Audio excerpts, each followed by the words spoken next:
Esto es una audiolectura, la pueden dejar de fondo mientras realizan otras actividades. Esto es Horus, un relato original, episodio 25, Pandora. Horus esperaba en la mesa chocando los pies con nerviosismo, ignorando del todo el pastel y los dulces por una vez en su vida. Era su cumpleaños número 8 y las grasas saturadas entraban al menú. De la cocina llegaba un olor curioso, acompañado del chirrido del aceite. No tenía idea de qué iban a darle, pero llevaba toda la mañana en ayunas para esperarlo. Finalmente 27 salió y colocó un plato frente a él. Horus se quedó mirando por todos lados, identificando por los dibujos y porque algo que conocía en cualquier forma era un pollo. El plato tenía una porción frita y patatas a palitos, fritas también y cubiertas de salsa.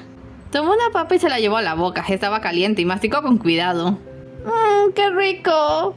Luego de ese plato tuvo postre y luego pudo subir a su alero a jugar. 29 aún no se aparecía y mientras quiso dedicarse a leer.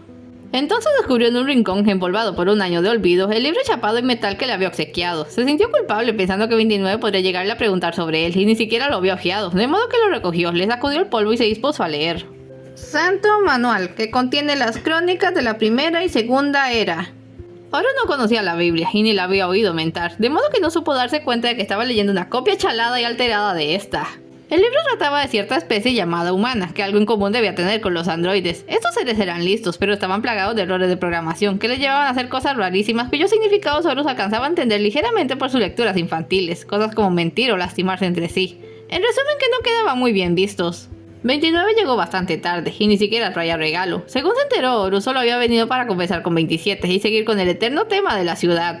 Lo supo de largo, pues pasó todo el día en el alero metido en aquel libro. Su activamente bullía de preguntas. Al final se le hizo hasta de noche y acabó durmiéndose con el Santo Manual sobre el pecho, con un colchón que tenía allí para las siestas. Tuvo un sueño extraño y terrorífico, un sueño que ya conocía, pues lo tenía constantemente, y en especial cuando algo le preocupaba. En ese sueño veía desde un ángulo raro, estaba como acostado y se sentía muy pequeño. Hacía frío, una sombra le rondaba y él quería ayuda, pero solo lograba articular un llanto infantil. Entonces la cosa se puso peor, pues la sombra de brillantes ojos verdes le cortaba el pecho. Podía sentir el helado filo hurgando en su cuerpo y él no lograba moverse ni hacer otra cosa que gritar. En esta parte aparecía otro elemento. La sombra exhibió una cajita pequeña, decía algo, y por una vez lo entendía. Por una vez pudo gritar por auxilio. ¡Pandora! ¡Pandora! ¡Ayúdame, papá! La última línea había sido real. 27 no llegaba al alero, pero daba golpes desesperados al piso desde abajo para despertarle. El chico se levantó sobresaltado por lo que en principio tomó por un temblor, pero al entender que era, bajó corriendo la escalera y dejó que 27 lo levantara y abrazara con fuerza. Horus, ¿qué tienes? ¿Qué te pasó? Horus no podía hacer otra cosa que llorar por el miedo. ¡Mi bebé! Está bien, ya estoy aquí. Nadie te hará daño. No debí dejarte aquí hasta tan tarde. Ven, dormirás conmigo hoy. Nunca me vas a dejar solo, ¿verdad, papá? Claro que no, cariño, claro que no. Vamos a casa. Le dio un vaso de leche tibia, le leyó una historia tranquila y lo dejó dormir apoyado a su frío metal. Pero 27 no concilió el sueño esa noche. Realizó una rápida búsqueda en internet sobre la palabra que Horus había gritado en su pesadilla. Averiguó que Pandora era el nombre de una figura de la mitología griega, una mujer humana a la que se le dio una caja con la orden de no abrirla, pero pecó de curiosa, pecado intrínsecamente humano, y la abrió soltando todos los males del mundo. Eso sí, la cerró antes de que se escapara la esperanza, a saber qué hacía la esperanza en una cajita de males. Y desde entonces los humanos eran azotados por desgracias, pero allí tenían a la esperanza cautiva para no derrumbarse por todo eso. Repasó los datos. No le hallaba ningún sentido. Horus no leía mitología, eran textos raros. Las máquinas catalogaban a la mitología como la abuela de la ficción. La respetaban por histórica, pero no le creían ni una letra. ¿De dónde había sacado Horus esa palabra? ¿Tenía que ver con su pesadilla recurrente? 27 anhelaba protegerlo de todo, pero se sentía inútil contra ese tormento nocturno. Ajustó el audio, quería escuchar el corazón de su niño. Allí estaba ya, tranquilo, acompasado. Le acompañaba de común un sonido de flujo que nadie había podido definir, pero que parecía ser normal. 27 se cuidaba mucho de no agitarle, por no forzar ese corazón delicado y pequeño. 29 había venido con la historia de siempre. Esta vez añadió a sus charlas imágenes de los centros y lugares abiertos en la ciudad para los androides. Había escuelas llenas de niños sonrientes. Pero 27 aún tenía miedo. ¿De qué? Quizás de perderle. Quizás de tener que decirle la verdad. Se preguntó si no estaba siendo egoísta al retenerlo apartado del mundo. ¿Por qué tengo tanto miedo?, se preguntó. A los 9 años Horus tuvo una tarea extra: llevar a pastar a la vaca. Era una vaquilla pequeña y nueva. La vieja se había muerto de susto una noche de tormenta brutal, algo bastante impactante. También habían perdido varios pollos, de modo que por un rato estaban comprando la leche mientras la vaquilla crecía. 27 alegaba que era mejor comprarla desde chiquitas porque duraba más y se cuidaba mejor. Gracias a esta tarea, Horus empezó a conocer más el exterior. Hasta ese momento su experiencia geográfica se limitaba a Weissen y el polvoso camino que llegaba allí. Ahora descubría los amplios campos detrás de la granja y algo chistoso que le asombraba no haber notado antes. Al extremo del campo había una carretera. Una carretera pavimentada de 2 vías por la que pasaban autos pesados a toda hora. Horus podía pasarse horas mirándolos y preguntándose a dónde irían o de dónde venían, mientras la vaquilla pastaba vigilada por el perro. A un lado del campo se alzaba una franja de bosque clareada, un lugar hermoso para irse un domingo. Incluso tenía un pequeño riachuelo, aunque Horus nunca se había metido a un cauce. Podía ducharse, pero era algo distinto. Como la armadura era hermética y no se le quitaba, la cosa era más parecida a lavar un coche que a darse un baño. Un día estaba mirando la calle como de costumbre cuando pasó un autobús con el logo de Neogénesis, algo que Horus había oído mencionar antes, y para su asombro se aparcó en la linde del bosquecillo. Se levantó y acercó con cuidado, ocultándose en un matorral. Del autobús salió primero un humanoide que coteó el terreno, y luego dijo algo. Lo próximo fue pasmoso. Una veintena de niños androides salió entre risas y charlas del vehículo. Buscó una posición mejor. Estaba fascinado. Los niños tenían edades que iban de los 7 a los 15, según calculó a medias, porque no conocía a ningún niño de más de 9. En realidad, no conocía a ningún niño. Tras esto salieron otros 3 humanoides cargados siestas y mantas. Al parecer habían venido en plan de picnic en el bosque. Se adelantaron al grupo mientras los niños mayores mantenían de raya a los más pequeños. Un ladrido le hizo dar un brinco. Super olvidándose de la vaquilla, había salido corriendo en dirección a los niños. ¡Cola! ¡Espera!, le gritó Horus. El perro lo ignoró casi con descaro. Al verlo los niños, algunos se asustaron, pero la mayoría gritó de emoción ante el recién llegado. Cola era un perro de pastoreo y lo primero que hizo fue dar una vuelta juntando al ganado. El primer humanoide trató de acercársele y le ladraron. A los perros solían irritarle las máquinas, en particular ciertos sonidos chirriantes que producían, y era que solo estos se daban cuenta. Una chica decidida tomó al perro del cordén cuando Horus ya se acercaba. «Perdón», dijo, deseando haberse llevado el casco porque estaba colorado de la vergüenza. «¿Están bien? Cola nunca hace esas cosas, perdón». «¿Es tuyo entonces?», preguntó la chica que lo había tomado. Era mayor que él. «Sí», tomó el cordel. «Perdón, creo que se emocionó de más». «¿También tú?», dijo ella con una risilla. «Señorita Victoria», dijo entonces el humanoide adelantándose, «no se empieza una charla con una persona desconocida, se presenta primero, hay que dar un buen ejemplo a los niños». «Ah, sí, lo siento», dijo ella. Horus pensó que en realidad no lo sentía. «Hola, me llamo Victoria y tengo 13. ¿Cuál es tu nombre?» «Horus», y agregó. «Tengo 9. «Me pareces conocido. ¿Te he visto antes?» «No creo, yo jamás había». Se fijó en los niños curiosos. No hallaba palabras para su emoción. «Nunca había visto...» «¡Una vaca!», gritó alguien. Horus miró para atrás. La vaquilla venía tras él sonando su campana. Los niños estaban encantados. ¿Qué, nunca habían visto una vaca? Bueno, él nunca había visto otro androide y ahora tenía 20 enfrente. «Se llama Bella. ¿Quieren acercarse y tocarla?» La respuesta fue un sí casi unísono. «¿Podemos?», se acordó un niño mayor al preguntar. «Esto no está en el programa», dijo el humanoide algo desconcertado. «Serán solo unos minutos», dijo Victoria, mientras ponen las cosas del picnic. «Horus, desde aquí puede ser muy educativo para los niños». Horus miró a la chica. Tenía el cabello y los ojos negros, vestía de un verde militar algo opresivo para el clima. Demostraba ser lista y además se veía fuerte. También él tuvo la idea de haberla visto antes. 15 minutos, concedió el humanoide.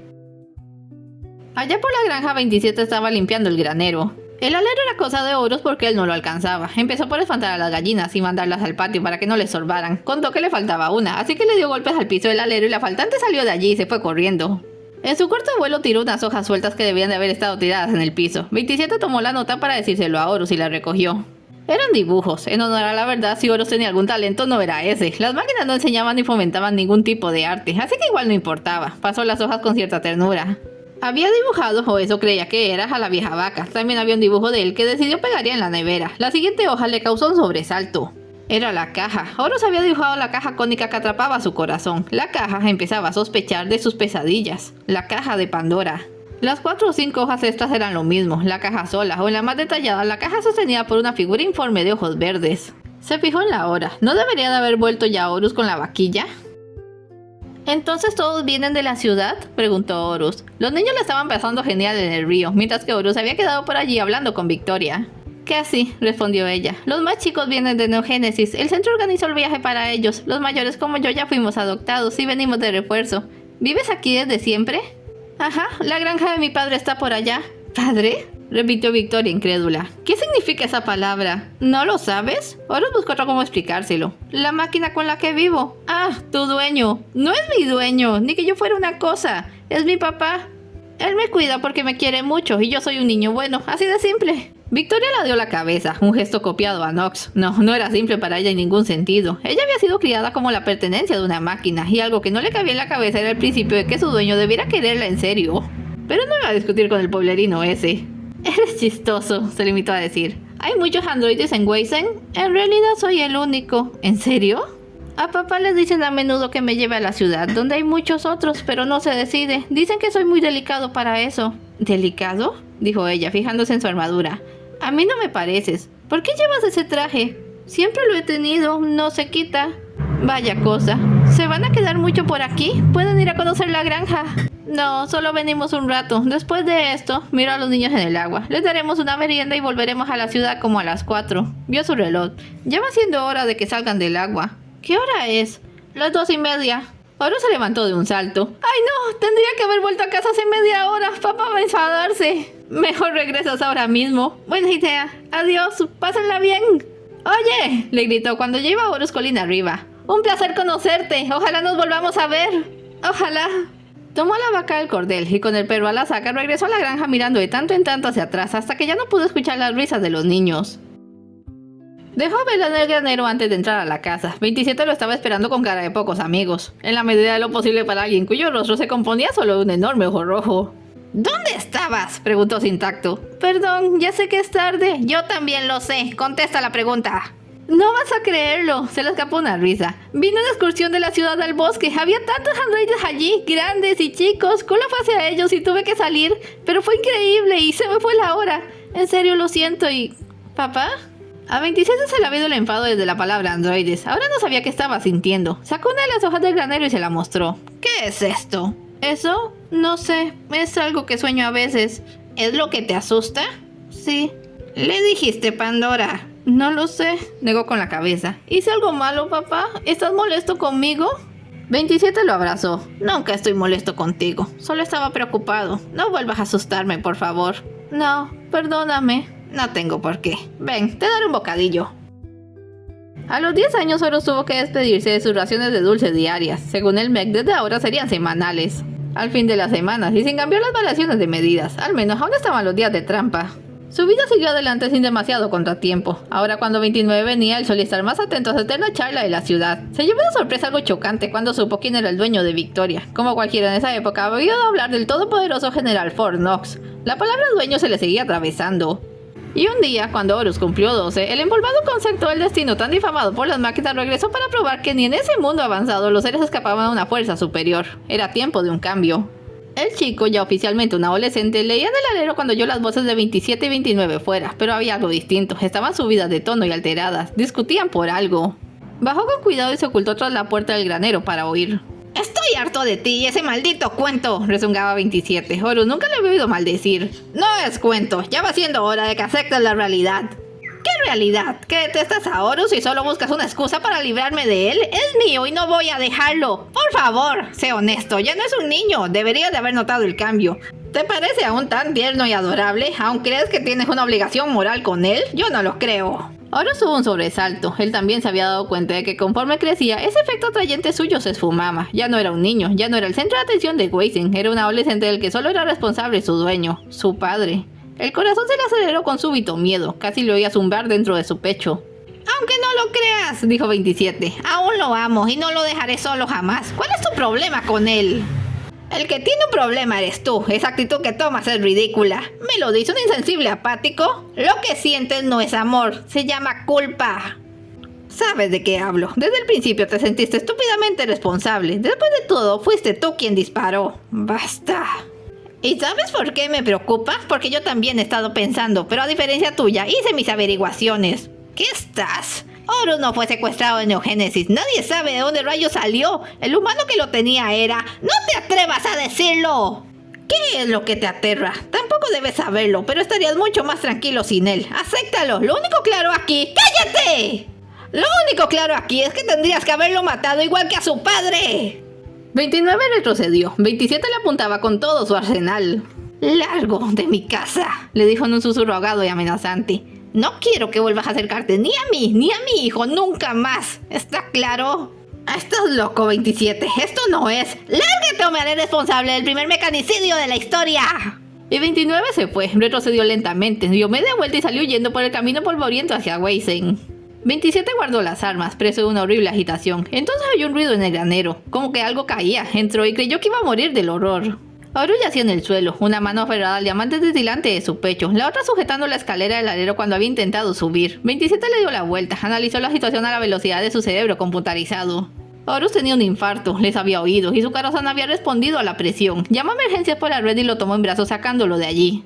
Dios, no, Dios mío, no me lo quites ahora, Dios.